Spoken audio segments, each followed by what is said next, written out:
The year is 1999.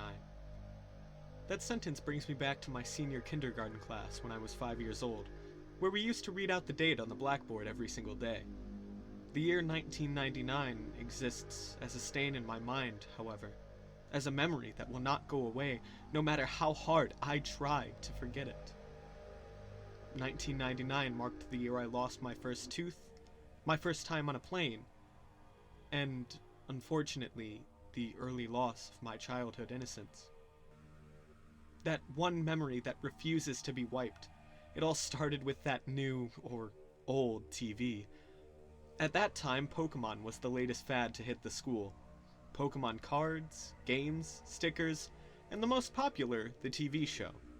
So, of course, every time I came home from school, I would stay glued to the TV until Pokemon came on at 5.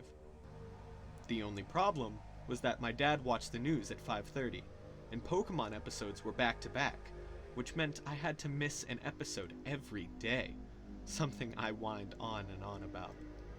My dad got tired of hearing me complain every day. That must be why he went and bought another TV. My dad put the TV he bought in my room. Unfortunately, it was just an old small boob tube, with rabbit ears even. It also only had 20 channels available, not including the channel Pokemon was on. I recall I didn't care though. I was just thrilled I had my own TV in my room. After surfing through the channels, I came to the conclusion that only Channel 2, TVO Kids, was worth watching, so I watched that for a while. It wasn't for another few months until I discovered Channel 21. One day in April, I was flipping through the channels, trying to see if Pokemon was on. I pressed Channel 21 into the remote, hoping there were more channels. And, to my delight, there were. My dad was surprised too, but he let me watch it because it seemed to have kids programs on. The channel was called Caledon Local 21, and later I found out it was indeed broadcasted from the town of Caledon, Ontario, a town very close to my city. The shows I saw on Caledon Local 21 looked poorly made, and I never understood what was going on in them half the time. However, as I grew up, every time I thought of that channel, I realized more and more how messed up the shows were, and I had to ask myself, what the fuck was I watching? The following is a list of shows and episodes I remember seeing on Caledon Local 21. How I remember such detail even disturbs me, but I guess things like this stand out in your mind for a while. There were only 3 shows I could find on the channel, probably because the channel was only operational between 4 p.m. and 9 p.m. April 1999. Booby, Episode 6. Together. I recall Booby was a show where the characters were simply live-action hands. No puppets or anything, just hands. The show featured a hand named Booby who found himself in a new situation every episode. The show was only 5 minutes long, and looked like it was shot in front of a damp, decaying wall, with the hands always on a table with a red tablecloth. Very low budget, obviously. This was the first episode I watched. The episode began with Booby trying to get ketchup out of a bottle. It actually showed him beating himself against the bottom of the bottle for a good 3 minutes. Finally, another hand came by and looked at Booby. "Together," the other hand said, and it began beating the bottle as well, until some ketchup finally squirted out all over the table. I chuckled slightly at this part. Booby then stared at this ketchup mess for a few seconds before turning toward the camera as it slowly zoomed in on him. Mr. Bear's Cellar, Episode 12. Very sketchy name if you were to look at it nowadays. The show featured a guy wearing a bear mascot costume who would get a new visitor into his cellar every day. It was always a kid. The show was filmed with a camcorder, and not a very good one either. The police asked me a lot of questions about this show. This episode started with Mr. Bear sitting at a table playing checkers by himself. I didn't recognize it at first, but the table was the same one from Booby. He sat there playing for a bit until there was a knock on the door. The camera was then looking up the stairs at the door, where there was another knock. Mr. Bear climbed the stairs and opened the door to reveal 2 young children. One was a boy about my age, and the other was a girl who looked about 8. Mr. Bear danced in delight and then started talking to the kids. I couldn't hear any of them that well, I remember. Mr. Bear then led the kids into the cellar, which was quite dark, only lit by a small oil lamp on the table. I can't really remember that much more, except him singing a song which I couldn't hear too well either, probably because of that large bear mask.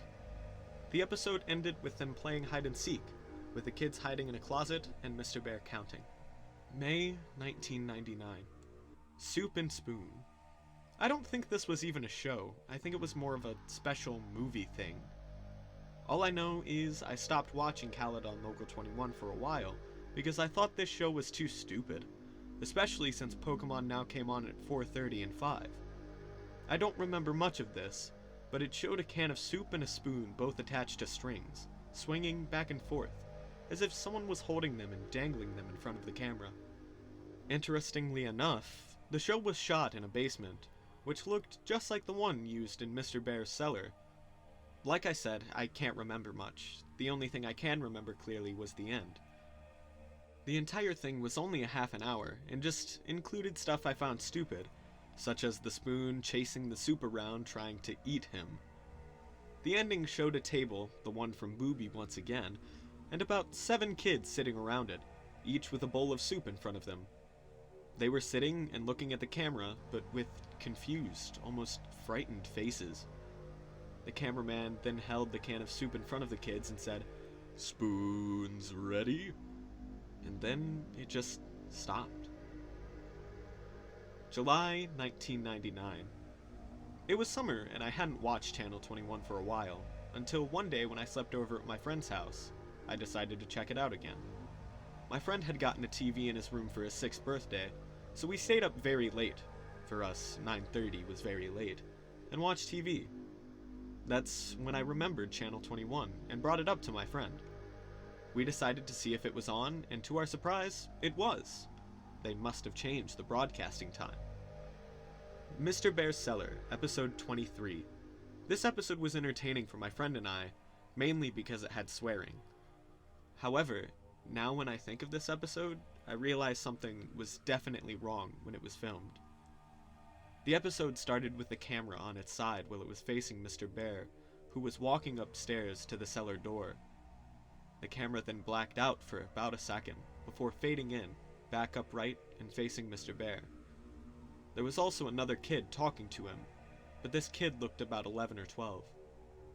He was talking to Mr. Bear for a while, but I couldn't hear well, again with a crappy camcorder, until the kid started raising his voice. The kid was saying how it was late, and his sister had to go home. You could also hear more voices in the background. I remember Mr. Bear clearly saying, "Get the fuck out, you're not invited," with a deep voice muffled by the bear mask. I remember my friend and I looking at each other and laughing at the mention of the forbidden F word, but the episode got weirder. The kid began climbing the stairs before turning around and saying how he was going to call the police. Mr. Bear began breaking into a run towards the kid, who started screaming and running as well. The camera then cut out, and that was the end of the episode. The channel then turned to static shortly after. Booby, episode 42, Playing with Scissors. One rainy afternoon I was bored, so I decided to watch Channel 21. When I started watching, some show about a guy sitting in an armchair was just finishing. I forget what it was about though. When I first saw this episode, I thought it was for teenagers because it had blood in it, and it was very gross.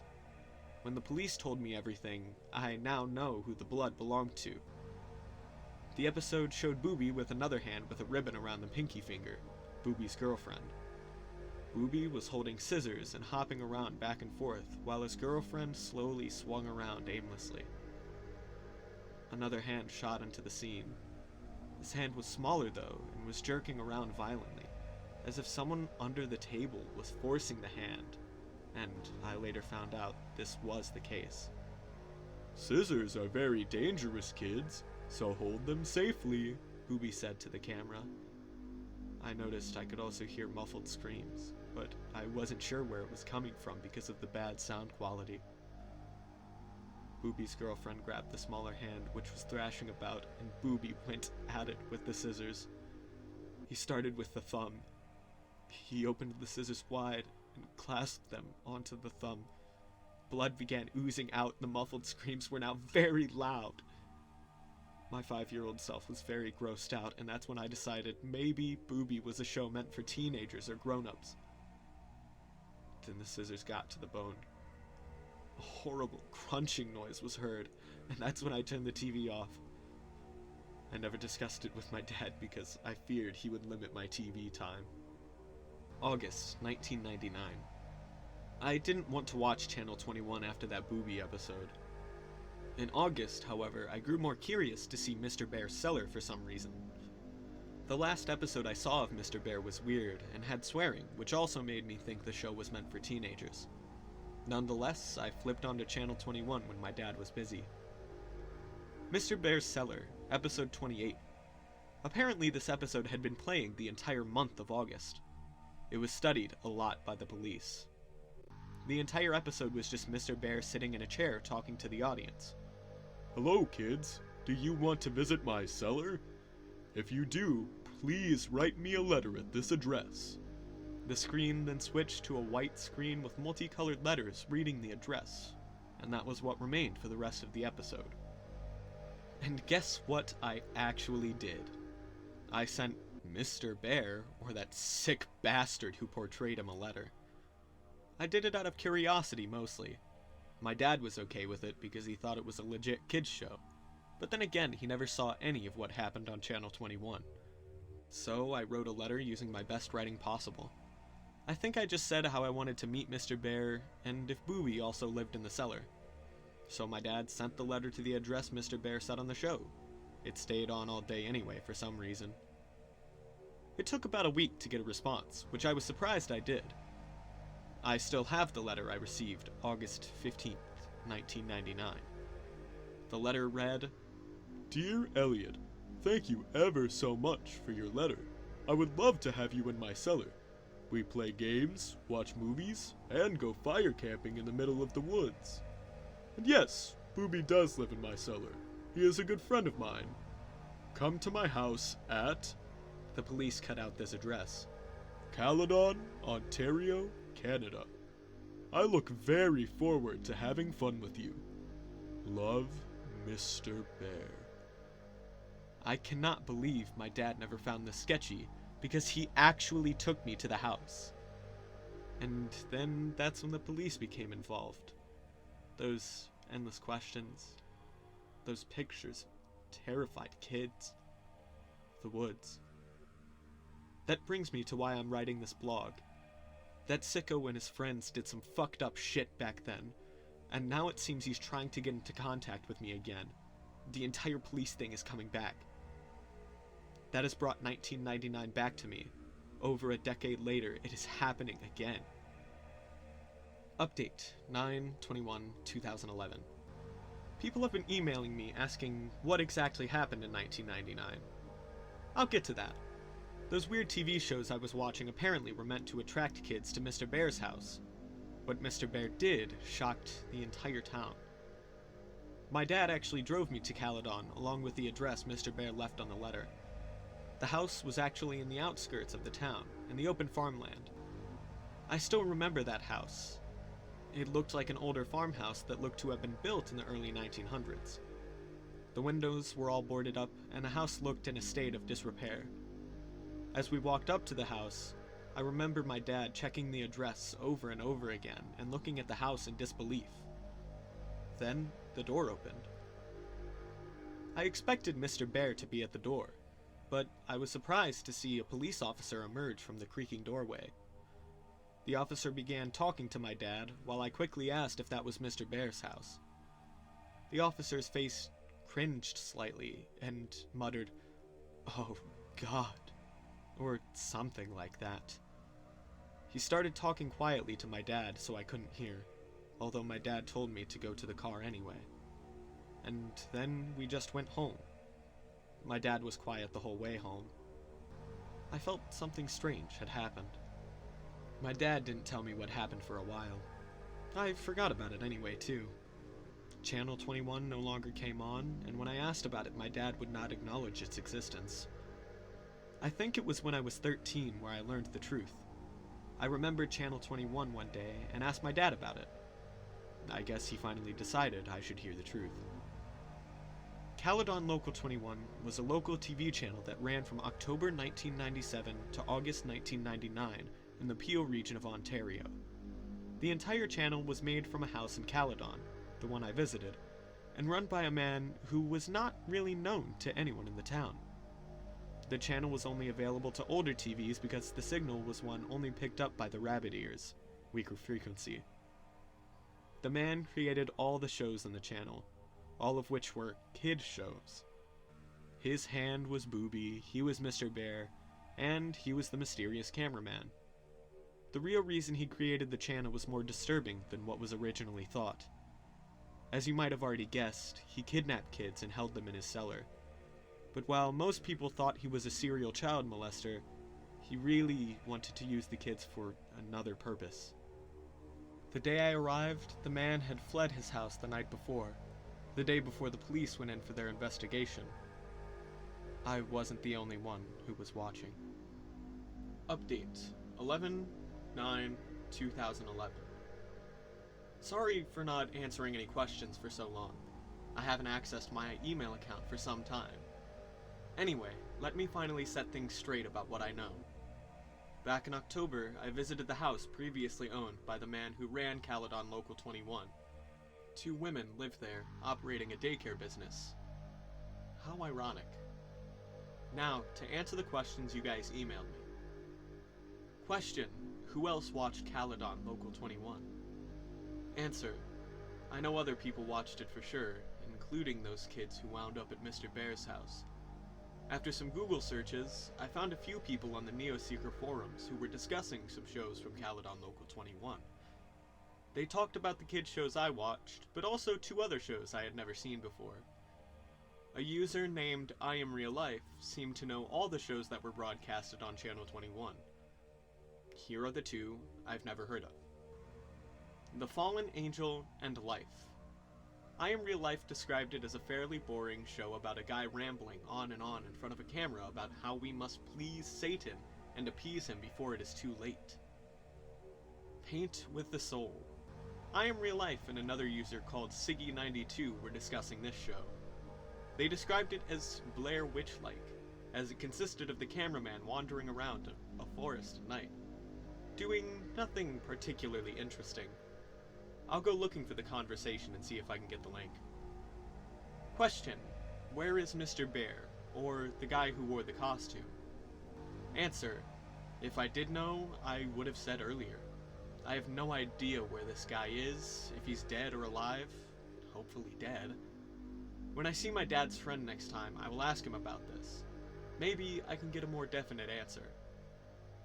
Question: what did Mr. Bear do to the children? Answer: this is by far the most common question I've been asked. I found this out in October as well, via my dad's friend who is a retired Caledon regional officer. Apparently the man playing Mr. Bear took the kids out of the house and into the forest nearby. What he did there, police are not exactly sure.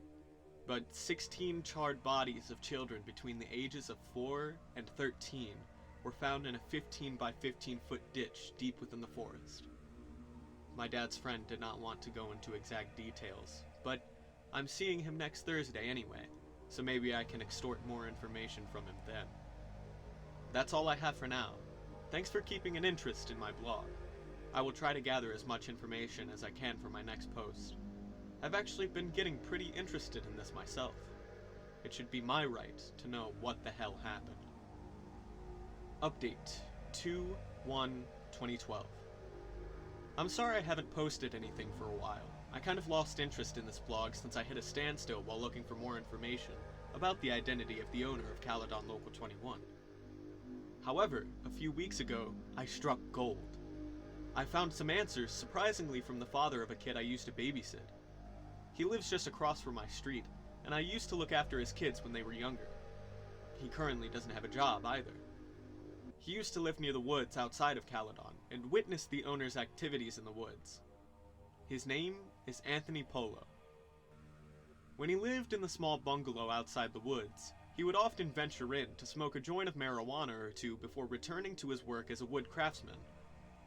Polo described that sometimes he would hear voices of children coming from deeper within the woods, as well as a glowing light off in the distance. Polo told me these events started in late 1997. Note, this is around the time Caledon Local 21 began airing. He apparently became annoyed by this happening every once in a while and actually went to investigate. Polo then described what the whole scene looked like when he got there. There was a group of kids, he said around 13 to 17, and ages 5 to 12, gathered around a large fire pit with a burning fire. With them was a single adult. Polo talked to the man, noting his unusual unkempt appearance of a crack addict, as well as his constant twitching, and asked what he was doing out in the forest with children. The man said they were on a camping trip, something they did frequently. Polo, not suspecting anything, Caledon has one of the lowest crime rates in Canada, simply left it at that and told them to be quieter. Polo then paused for a while before telling me that they never became quieter.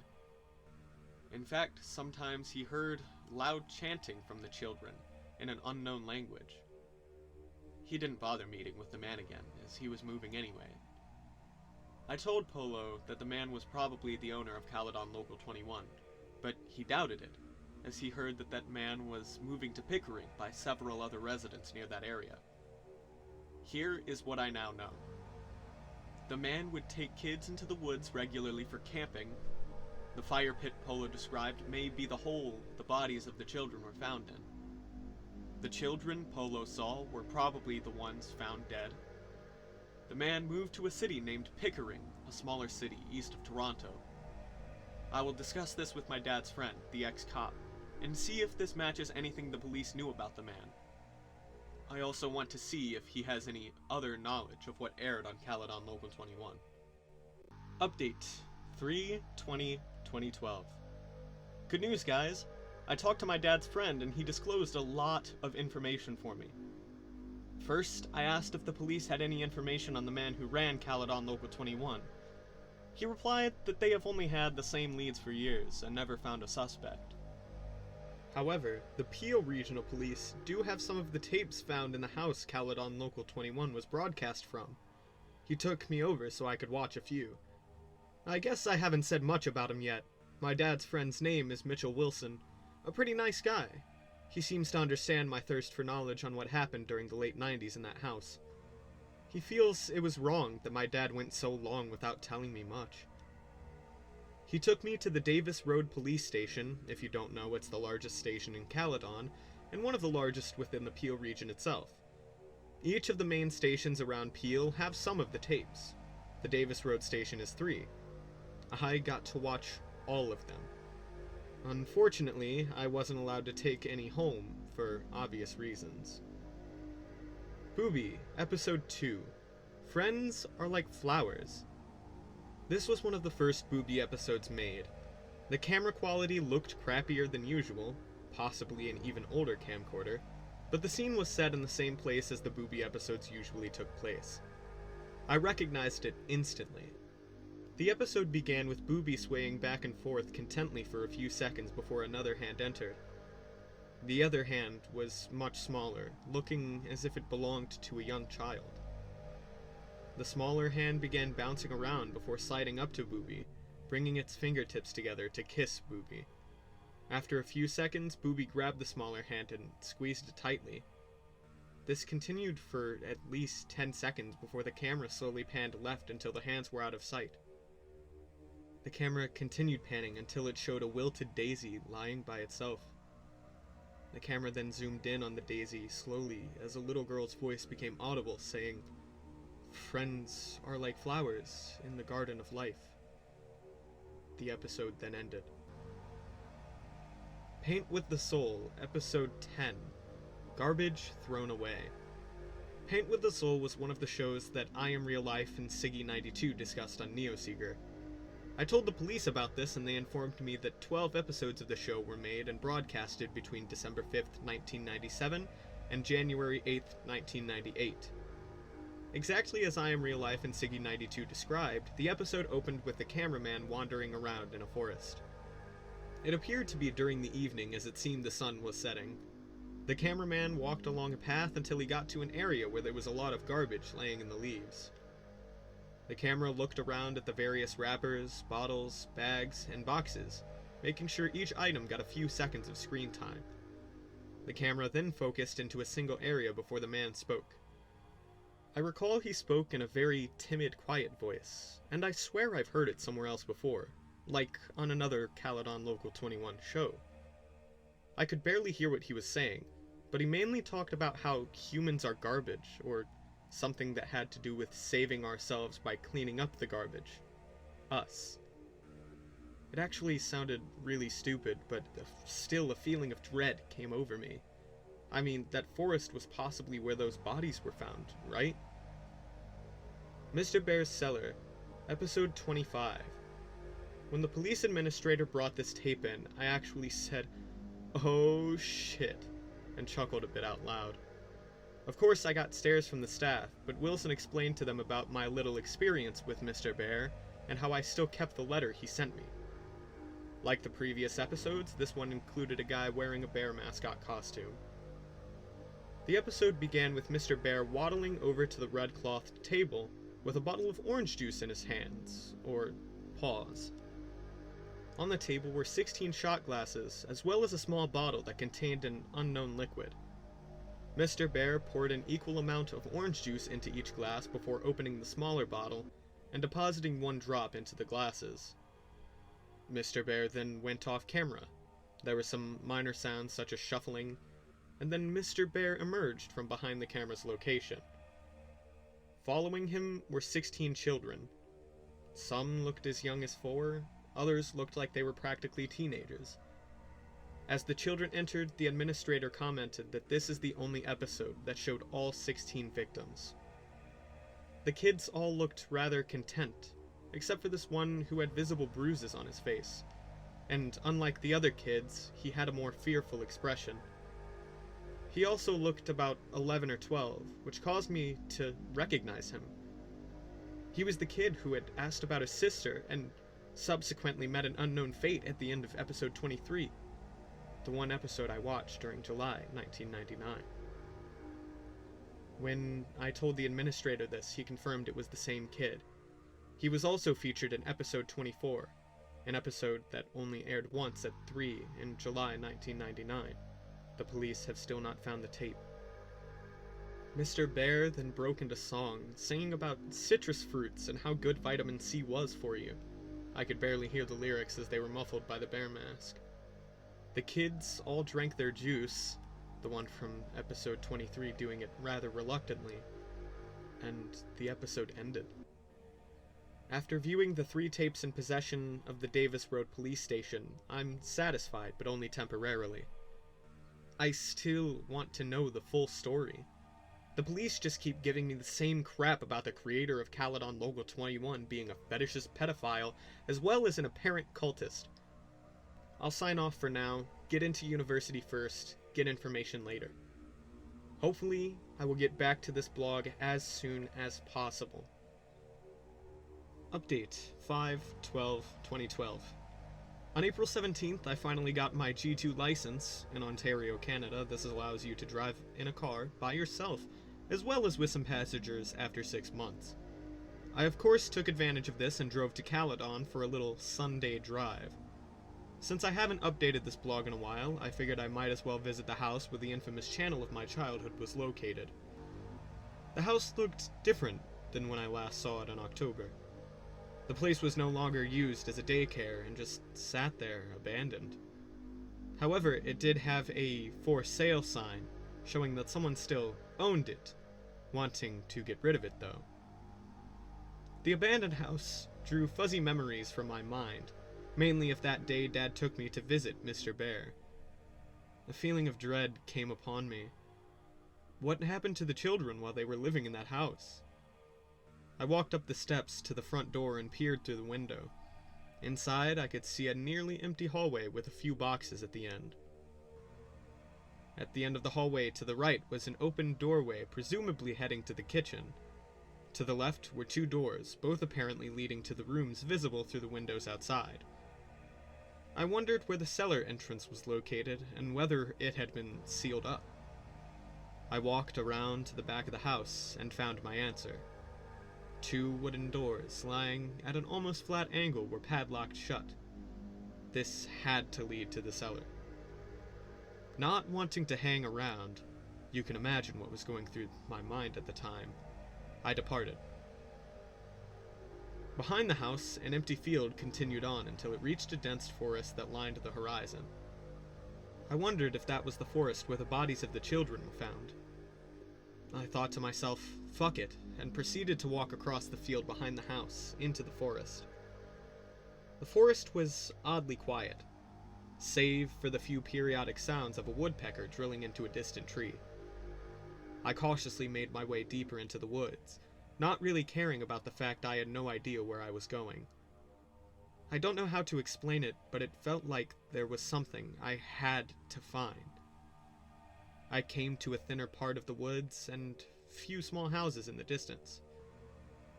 Polo's house crossed my mind, and I wondered if one of these homes had belonged to him.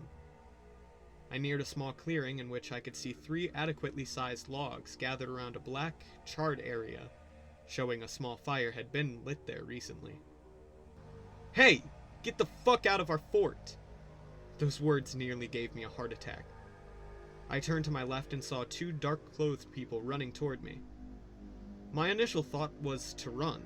However, as they came closer, I saw they were really just kids in their early teens, possibly 13 or 14, maybe even 12. As they approached me, they realized my size as well. I'm 6'1", while they could have been no bigger than 5'8". One might have been 5'7". "We said, get the fuck out," the larger one, who was wearing a Slipknot shirt, said half-heartedly. I stood my ground and shrugged. The shorter one, who was wearing a Metallica shirt, swung out a butterfly knife and held it in my direction. "No, you wouldn't want to," I said in a deep, serious tone. Trying to sound as badass as possible, I pulled out my cell phone. The 2 kids withdrew, the one in the Metallica shirt putting away the knife. "Look, dude, we don't like people in our fort, so can you just go?" the one in the Slipknot shirt said, obviously intimidated. I had no business in the forest anyway, so I uttered out a simple, "fine," and turned before I realized I had a great opportunity. "Did either of you hear of a guy who murdered a bunch of kids in these woods about 13 years ago?" I asked the kids. The 2 looked at each other in confusion, before the one wearing the Metallica shirt answered. "Yeah, everyone knows about that guy," he said to me as if I were stupid. The kid in the Slipknot shirt continued. "He still lives around here, in the storm drain. My big brother's friend says he saw him in a bear costume once, wandering around the forest at night." My instincts told me this was probably a lie, and the owner of Caledon Local 21 is probably long gone, only existing as folklore in the smaller isolated community. However, as a human, the thought of the mysterious unknown sparks interest within. "And where is the storm drain?" I asked. Just out of curiosity, I don't actually believe the kid's story. The kid in the Metallica shirt stared at me for a few moments, his eyes seemingly full of annoyance, yet curiosity for me. "You're not from around here, are you? Why did you even come here?" Now, I do admit I was slightly startled by the nature of his question. However, I figured I might as well explain why I was there, just in case people mistook my intentions. I told the 2 kids about my experience with a man in Caledon Local 21, and that I had come to maybe seek out some sort of closure, although even I wasn't exactly sure. The kids seemed familiar with the channel as they smiled and looked at each other when I mentioned it. They also became more understanding and gave me a detailed description on how to get to the storm drain. Shortly after, I decided to just turn around the way I came and head back to the house, leaving the kids at their fort. But now, you're probably wondering why I left out such detail about what the kids told me just now. It is because I'm choosing to conclude with what I gathered. Here is what the kids told me in detail. The storm drain lies ahead of the kids' fort, the same direction I was heading. The drain ends at a small river where excess water is drained out. Near here is a small playground. The kids told me people rarely use it. The man supposedly lives in the large pipe that drain water drains out of. People have seen him, although always either wearing a bear mask or the mask and a full bear costume. Note, I do not believe this is true and in fact is simply a myth made by the residents of Caledon. The story doesn't seem plausible in any way. Why did no one call the police? Didn't this guy look suspicious?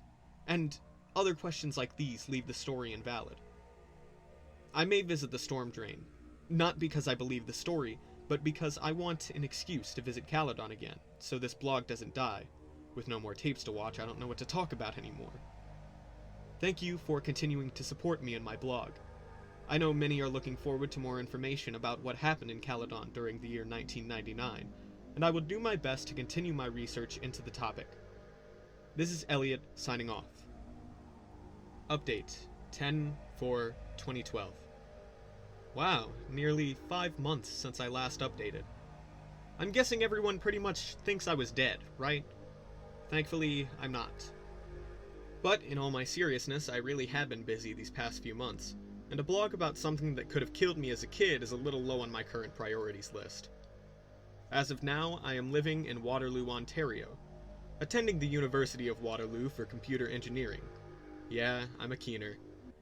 As you can imagine, engineering is no walk in the park, so obviously I nearly forgot about this blog. But as you can see now, I'm back. I remembered to visit the storm drain the kids from Caledon Forest told me about. It was out in a clearing between the wooded areas, nearby a marsh. Unfortunately, I found absolutely nothing, save for a turtle that retreated into its built-in home when it saw me.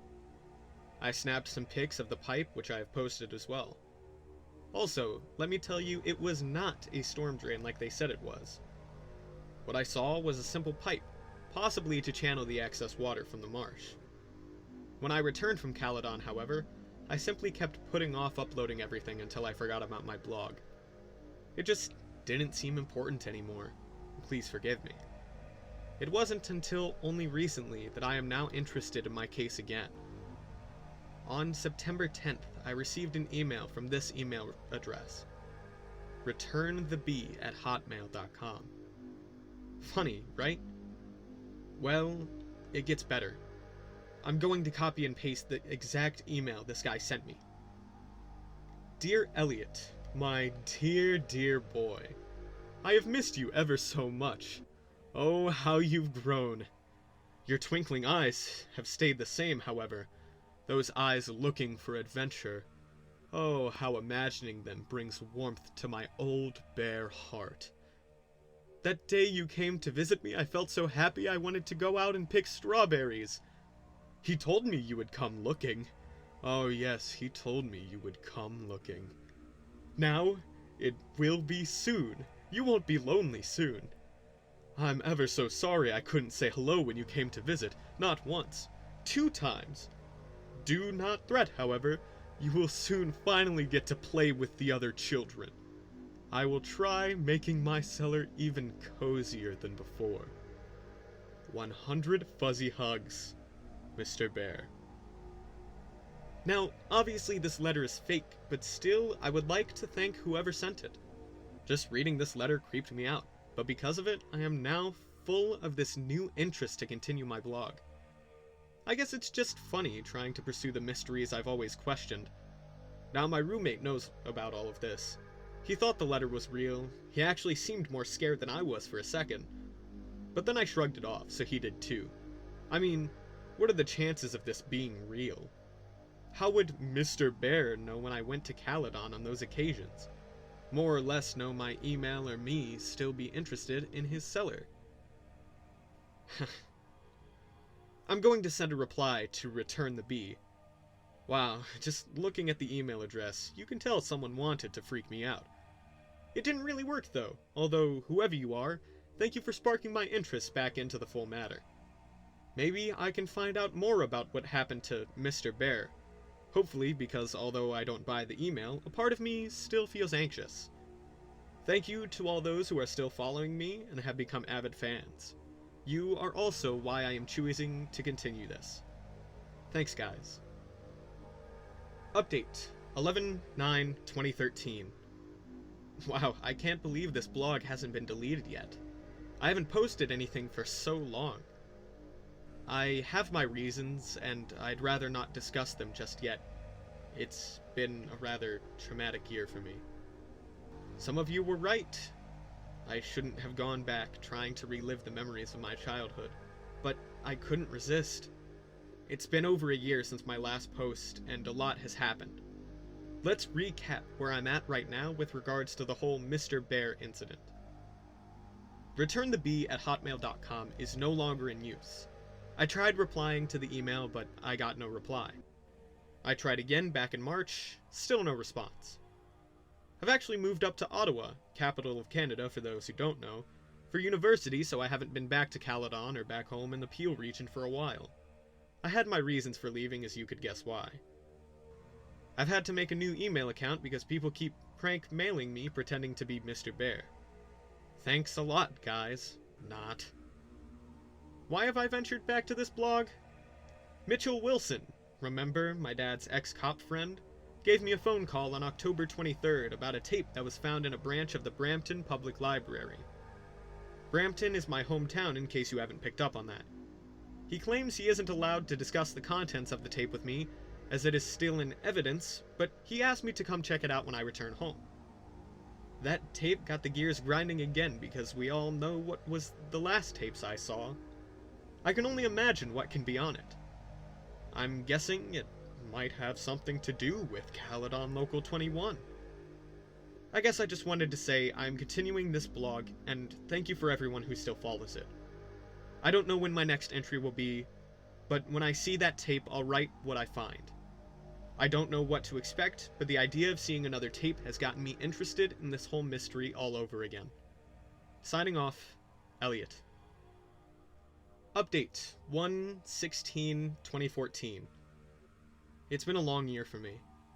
University has been giving me the usual sleepless nights, especially since I transferred to Ottawa, which is the place to party. Sarcasm. But now I'm back home with my dad in Brampton, the town I grew up in. I got home on the 18th of December and have been visiting with friends and family, or at least that's what I would rather have done. Now that festive holiday cheer that I usually have at this time of the month is absent. To answer the hundreds of emails and comments I got, yes, I did see the tapes that my dad's friend, Mitchell Wilson, promised to show me. These tapes, however, act as a curse. I want to know more, yet I want to forget everything. I couldn't help it. I needed to see those tapes, not only for myself, but for all of you guys who are just as intrigued as I am by that ominous man in a bear suit from my past. However, after viewing those tapes, I feel that pit of dread deep inside me once again, that feeling where I know that all those kids in those videos are dead, that I could have been one of those kids, and that humanity is a dark, dark place. If you haven't skipped this paragraph for the juicier details below, thank you for listening to my rambling. On January 1st, I called Mitchell Wilson and asked if there was a time where I could come by and view the tapes. Things were pretty slow at the station because of a snowstorm, so he said I could come down any time that day. The tapes were located at a branch not too far from me. So, I braved the slushy roads and terrible Brampton drivers, and made my way to the Peel Regional Police Station located at the Bramalea City Center. I met Wilson at the front desk, where he then led me up to the second floor into a small office. He instructed for me to have a seat and wait while he went and got the tapes. Before leaving the office, he turned to me and said, "I know you're curious, but are you sure you want to do this?" Of course I did. Or at least thought so. Besides, Wilson's friend had pulled a lot of strings to get me there, and I didn't want to waste the opportunity. This particular station had 4 tapes on hand. I was only allowed to watch 3 of them, however, because the 4th tape was apparently too damaged to be played on a VCR. Paint with the Soul, Episode 3, How to Dust a Room. I had almost forgotten about this show. I never did see it on TV, but I did see that one episode at the Caledon police station. The episode opened up with the camera panning around a small empty room. There was a window on the wall opposite of the door, Outside it was light out. The cameraman walked toward the window, revealing a small clearing before a dark, thick forest about 15 feet from the window. The cameraman panned around to face the door and finally spoke. Today, I am going to show you how to properly dust a room. I recognized the cameraman's voice as the same one from before.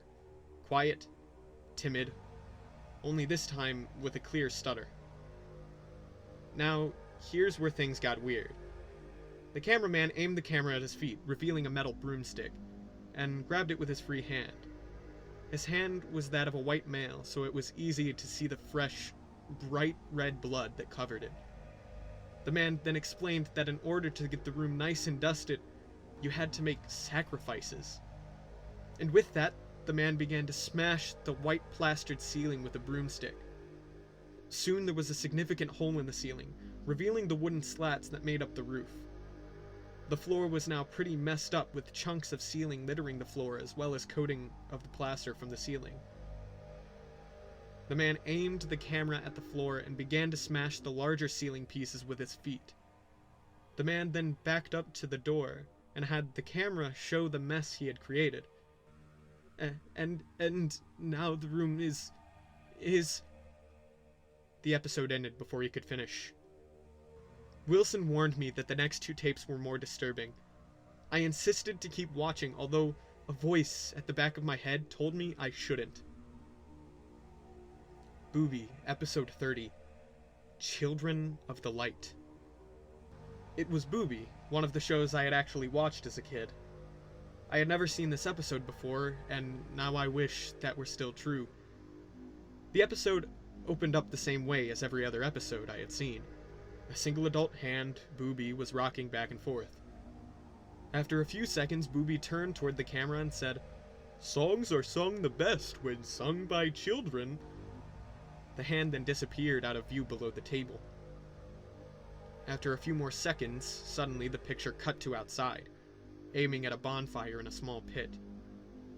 It was night, and it appeared to be in a small clearing in a forest, although it was hard to tell because of the camera quality. The camera then zoomed into the fire, which was burning fairly steadily. Suddenly, a human hand was forced into the fire by a pair of adult human hands. The hand was small, presumably belonging to a child, and was being held firmly in place by two larger hands. Sound was absent for the first few seconds until a song began playing. The song I recognized from my childhood. I would sing it in church or at school. I went to a Catholic elementary school. If you don't know it, here's a link to a YouTube video. Children of the Light. The song began playing as the hand was being held in the orange flames. It continued as the hand struggled to escape the larger hand's grip. It continued as the flesh of the hand began to turn beet red and peel away. It continued as a dark smoke began rising from the hand. It must have taken only a few minutes for the hand to become blackened, save for the few instances of white bone visible underneath the charred flesh. Fuck. That image is burned into my mind. The hand was now limp. It no longer moved. The episode then ended. Mr. Bear's Cellar, Episode 30. Mr. Bear never ceases to disturb me, especially after what almost happened when I was younger. This episode took place outside in a forest at dusk, making it slightly hard to see, especially considering the quality of the film, a trademark of anything from Caledon Local 21. The episode started with the camera being held in the paws of Mr. Bear, aiming it at himself. That bear mask. It looked more sinister in the shadows of the trees. The unmistakable muffled voice spoke up. "Hello, children. Today I will be doing a wonderful thing for my friends. I will be delivering them to a faraway land where they will surely be happy." Mr. Bear turned the camera around to show an ATV with an attached trailer. But what stood out the most was that the trailer contained 7 motionless children laying side by side. This here is the first load, but more will be on their way soon." Mr. Bear turned around and pointed the camera at a large burlap tarp spread on the ground. He picked the tarp up revealing a large hole that must have been at least 12 feet deep and maybe about 15 feet wide. The rest of the episode consisted of Mr. Bear taking each kid and dropping them into the hole. I asked Wilson if they were dead, to which he shook his head and replied, "Not yet." Soon all the kids were in the pit. Some were in awkward positions due to being tossed in, but they remained unconscious. The vitamin C will surely help these children on the great journey that awaits them, Mr. Bear mentioned as he panned the camera toward multiple bottles of gasoline beside a bush. The camera zoomed into the bottles as Mr. Bear hummed before the episode ended. Wilson revealed to me that these were 7 of the 16 victims found burnt to a crisp. The gasoline is what the man playing Mr. Bear used to light them on fire. A pit full of burning children. Who the fuck would do that? That feeling of dread found me once again when I realized that I could have been one of those kids. Wilson then explained to me that he had previously lied, and the 4th tape owned by the Bromella Police Branch did indeed work and contained the filming of the actual burning. However, he felt that I wouldn't be able to handle the disturbing and graphic nature of the episode. And you know what? Maybe I can't. I don't even want to see it. I'm satisfied for now. But I just need some time to get myself together. The thing is, the man who ran Caledon Local 21 is still out there. More to come soon. Signed, Elliot. INRI. Once upon a time, there lived a boy named Elliot. Elliot was a clever boy who loved playing with his friends. One day he watched a lovely television show about a bear and his children friends. The children loved helping each other as good children should, but they also loved the bear. The bear loved the children since the children were so good at helping him, the fallen angel. The children and the bear wanted to play forever with the help of their friend Booby. But the fallen angel needed even more help, so the children had to give the ultimate sacrifice. Because that's what friends do, Elliot. They help each other. Help us, Elliot. Burn with us, Elliot. I want you, Elliot. He wants you, Elliot. Come back to my cellar. Pretty please, with sugar and icing on top? Mr. B. Update. 4/14/2015. I wanted to update more, I truly did.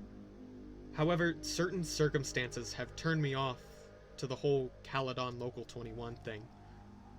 I've since then had hundreds of emails about my blog, and was even in contact with a magazine about my story. But now is the time to come clean to everyone. Where have I been for an entire year? The story of Pandora's box is true, and I opened it.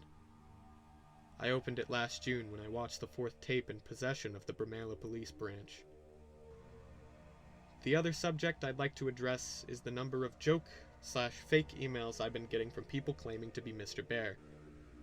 Let's start with the 4th tape. This is what traumatized me into temporarily stopping my search. After a few weeks of playing silent, I decided to ask Mitchell Wilson if I could view that infamous 4th tape he had told me about. I don't know why. I just felt that viewing that tape would give me some sort of closure. Wilson was obviously reluctant to show me, but I was persistent. He gave me an offer. If I was still interested by the time I turned 20, he would show me the tape. Not being able to do much else, I just played the waiting game. By the time I turned 20 in June, I was definitely still interested in viewing the tape. I gave Wilson a call, in which he admitted that he hoped I would forget about asking him again. But I was not taking no for an answer. You really don't need to see it, he kept telling me, but I did need to see it. I had to at this point. Sure enough, he invited me to the Bromella Police Branch one Monday afternoon.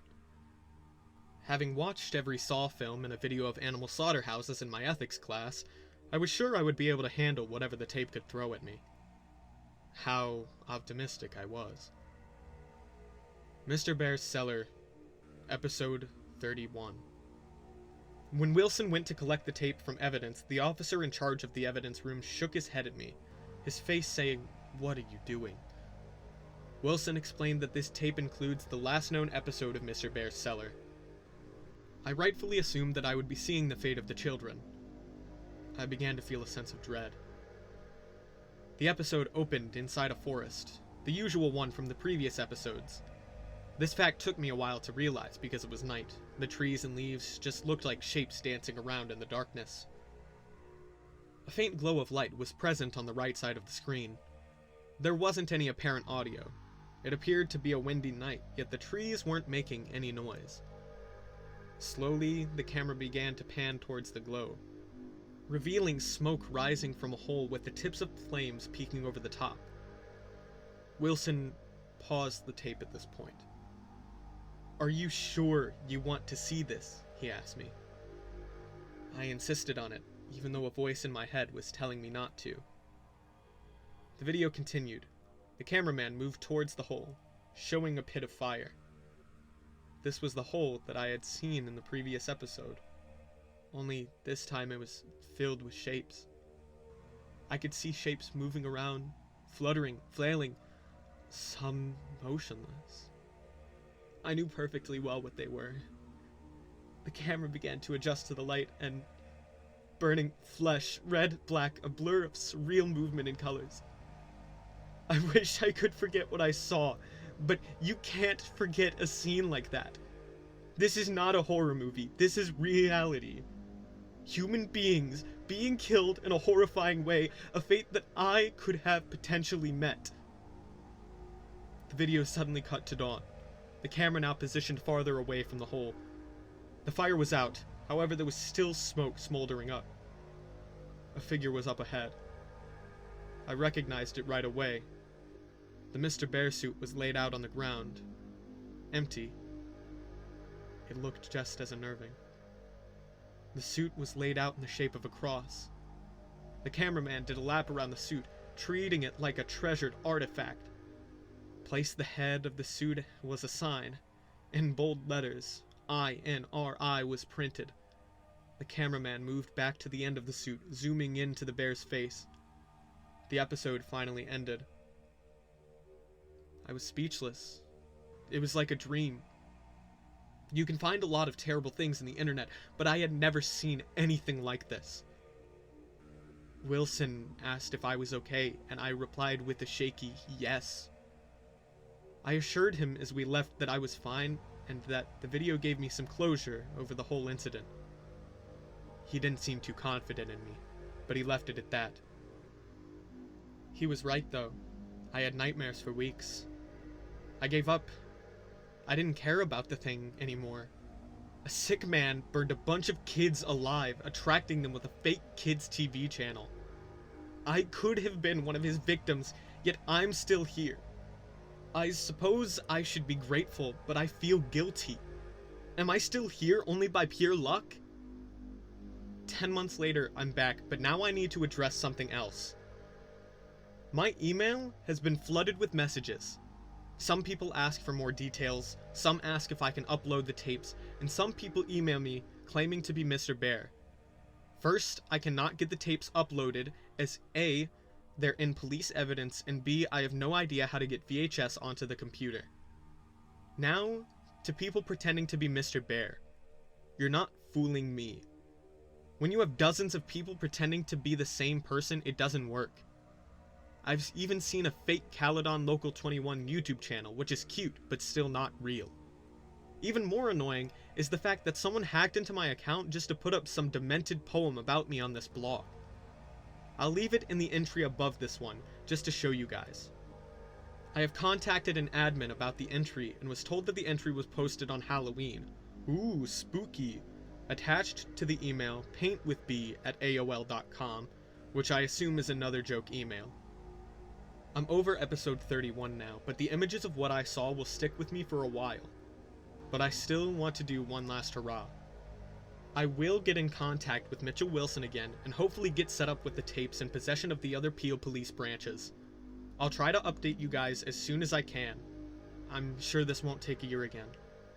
Thank you to everyone who still reads this. Signing off, Elliot.